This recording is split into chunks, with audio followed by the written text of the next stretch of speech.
우리 지역의 뉴스 속 뉴스를 전해드리는 뉴스인 뉴스 인터넷 신문입니다. D2뉴스24의 류호진 대표 전화 연결합니다.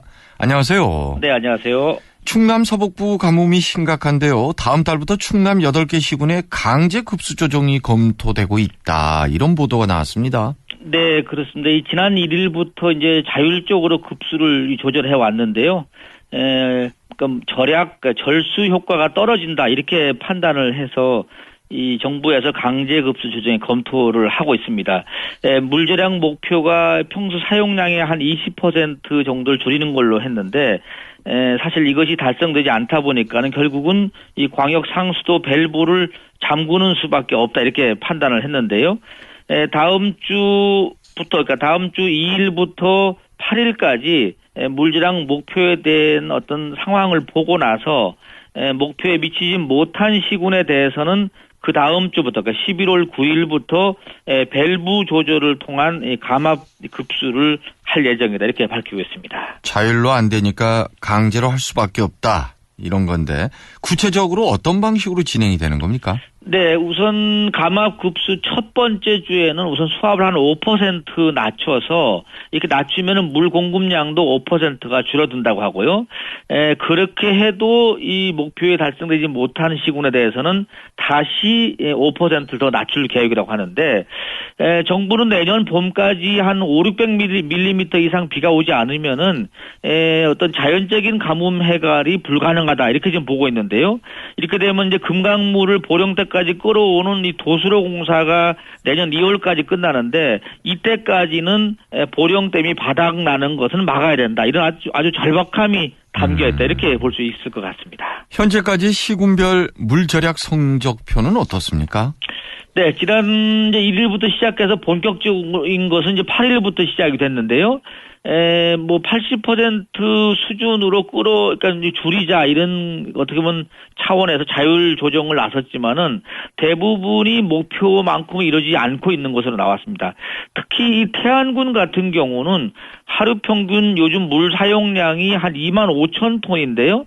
목표치가 16,000톤이니까 아주 턱없이 부족하고요. 홍성군 같은 경우도 목표치가 25,000톤 정도인데 29,000톤을 좀 쓰고 있으니까는 넘어서고 있습니다. 다른 보령, 서산, 예산, 당진 다 비슷한데 전체적으로 보니까 8개 시군에 절약한 물이 하루 평균 33,000톤인데요. 계획한 건 44,000톤이니까는 3분의 2 수준에 지금 그치고 있다고 합니다. 어제 그제 비가 내리긴 했습니다만 그동안 워낙 가물어서 조수위를 높이는 데는 역부족이었다고 하던데요. 네, 그렇습니다. 1cm 올리는 것도 어려웠던 것 같습니다. 다만 이 서북부 지역의 가뭄이 극심하다 보니까는 어제 그저께 비는 사실 반가운 비였다 할 수 있을 것 같습니다. 대략 강수량이 보령 쪽이 한 41mm가 내렸고요. 그 다음에 서산, 태안, 예산 쪽이 한 30mm 안팎으로 내렸는데 가을비치고는 많이 내렸다고 합니다. 그런데 요때 필요한 것이 이제 무나 배추, 이 김장 채소가 마침 물이 필요할 때 비가 내려서 단비가 되고 있고요. 또 서산 쪽의 마늘 재배 농민들도 이 단비 덕분에 이 생육에 대한 걱정은 좀 덜었다. 한데 지금 이 20% 선 밑으로 내려가 있는 보령댐 수위를 끌어올리는 데는 턱없이 부족하다. 이렇게 통계가 나오고 있습니다. 예. 자율형 사립고인 서대전 요고가 내년부터 다시 일반고로 전환이 되죠? 네, 그렇습니다. 이 서대전 요고 스스로가 이 자율형 사립고 지정을 취소해달라 이렇게 신청을 했고요. 이것이 교육부가 어제 받아들여져서 내년부터는 이제 일반계 고등학교로 전환이 됐습니다. 이 학교는 이 자율형 사립고로 지정된 이후에 신입생이 모집에 어려움을 겪었는데요. 지난 3년간 120명의 학생이 전학을 가다 보니까 전교생이 950, 정원이 945명인데 630명밖에 남지 않아서 67%밖에 되지 않다 보니까는 심각한 재정 압박을 받아왔다고 합니다. 시교육청은 따라서 일반계고 전형에 맞춰서 서대전 요고를 좀 포함을 시켰고요. 그래서 내년 이 평준화 입시 전형에 따라서 신입생을 배정할 계획이라고 합니다. 어제 권선택 대전시장이 기자회견을 자청했다면서요? 네, 그렇습니다. 이 권 시장이 내일 모레 이 베트남 쪽으로 국외 출장을 앞두고 있다 보니까 한 이틀 당겨서 이 기자회견을 좀 했는데요. 어제 얘기는 대체적으로가 지금 마무리가 된 이 국방 신뢰성 시험센터와 관련된 얘기가 줄을 이뤘습니다. 이 국방 신뢰성 시험센터 유치를 통해서 앞으로 대전이 국방 산업을 성장의 축으로 할 수 있도록 하겠다 이렇게 강조를 했습니다. 구체적으로는 지금 땅 소유주하고 협의 시간이 조금 걸렸지만은 큰 틀에서 합의를 해서 계약을 했다고 하는데요. 토지 보상비가 한 79억 원 정도가 되고 지작물 보상비까지 하면은 10억을 포함하면 90억 정도가 들어갈 것 같습니다. 근데 대덕구 상서동 쪽에 한 6만 4천 평방미터 부지에 들어설 이 국방 신뢰성 센터 같은 경우 내년에 착공이 되면은 2019년도에는 입주를 할 예정입니다. 둔산 일동 주민센터가 대전에서 등본 초본을 가장 많이 떼어주는 곳이라고 하는데 수수료 수익만 해서도 연간 1억 원이 넘는다면서요? 네, 그렇습니다. 이 대전 지역에 이 주민센터가 동사무소가 있는 곳이 79곳인데요. 이 79곳 주민센터 가운데 서구 둔산 일동의 주민센터가 주민등록 등초본을 가장 많이 떼어주는 곳으로 확인이 됐습니다. 뭐 등본 하나 띄면 400원, 600원 이렇게 받는데 이것이 1년간 1억 원 이상의 매출을 지금 올렸다 이렇게 좀 보도가 되고 있는데 이 인구가 그렇게 많지 않은 이 둔산 일동에서 왜 이렇게 많이 등초본을 떼는가 봤더니만 이 배경에는 인근에 가정법원도 있고요. 검찰청도 있고 이런 행정기관이 밀집해 있다 보니까 소송 등과 관련된 서류 떼러오는 시민들이 많아서 이런 결과가 빚어졌다고 합니다. 네. 그런데 이 문제는 이게 소송 때문에 오다 보니까 썩 기분이 좋지 않은 상태로 방문하다 보니까 이 스트레스를 공무원들한테 푸는 경우 민원인들이 많아서 이 직원들은 이 민원들 기분 맞추는데 힘들었다. 이렇게 지금 하소연도 나오고 있네요. 일선 그 주민센터 근무하는 공무원들 이야기를 제가 들어보니까요. 네네. 너무 지나치게 민원을 계속 제기하는 분들이 있잖아요. 소위 악성 민원이라고 하죠. 예. 여기에서 안 되면은 시해했다가 또 시해도 그치는 게 아니라 뭐 난데없이 국민권익위원회, 청와대 홈페이지에까지 해가지고 뭐 심각한 우울증까지 생긴 공무원들도 있다고 하는데. 아무튼 일선 공무원 가운데서 특히 이 어떻게 보면 사회직 공무원들 있지 않습니까? 예. 복지 관련된 분들이 가장 스트레스를 많이 받는다. 이런 통계도 좀 나오고 있습니다. 그래요. 네, 오늘 소식 잘 들었습니다. 네, 감사합니다. D2뉴스 24의 류호진 대표였습니다. 네, 플러스 뉴스 시간입니다. 대전에 지금 외국인 주민이 2만 5천 명 정도가 거주를 하고 있다고 하네요.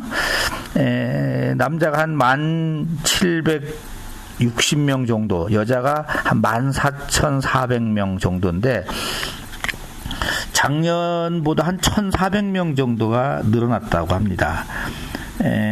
전국적으로 외국인 숫자는 174만 명 정도가 우리나라에 살고 있다고 하네요. 외국인 가운데 통계를 좀 더 살펴보면은 귀화자가 2,200명, 그리고 유학생이나 이 근로자, 장기 체류 외국인이 한 18,000명, 그리고 이 자녀들이 한 4,700명, 이 대전 통계네요. 네. 이런 숫자가 지금 살고 있고, 국적별로는 조선족을 포함하는 중국이 한 11,000명, 그러니까 45% 정도가 되고요. 베트남 쪽 분이 3,800명, 15% 정도, 그리고 미국인이 1,800명, 필리핀이 1,300명 정도 되는데, 저도 이 대덕 연구단지가 있어서 외국인이 많이 사는가 했더니만은 꼭 그런 것만은 아니라고 합니다. 전국의 특광역시 중에서 가장 적다고 하네요. 대전이 제일 많고, 그 다음에 인천, 부산, 울산, 대구, 광주, 대전 순이라고 합니다. 오는 31일 날 보라매 공원에서 외국인 유학생들 대상으로 한 축제가 개최된다고 합니다.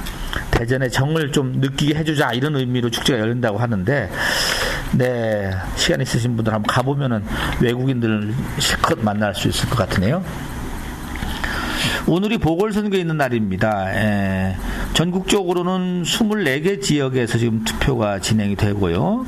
충청권에서는 이 보니까 증평군 의회 가선거구에서 오늘 재선거가 실시된다고 합니다. 여기 유권자가 한 12,000명 정도가 되는데요. 새누리당의 이규정 후보, 새정치민주연합의 이창규 후보, 무소속의 윤혜명 후보가 각각 출마를 했다고 합니다. 오후 8시까지 투표가 가능하다고 합니다. 그리고 충남대 신현주 씨가 국제발명대전에서 금상을 받았다는 소식도 있습니다.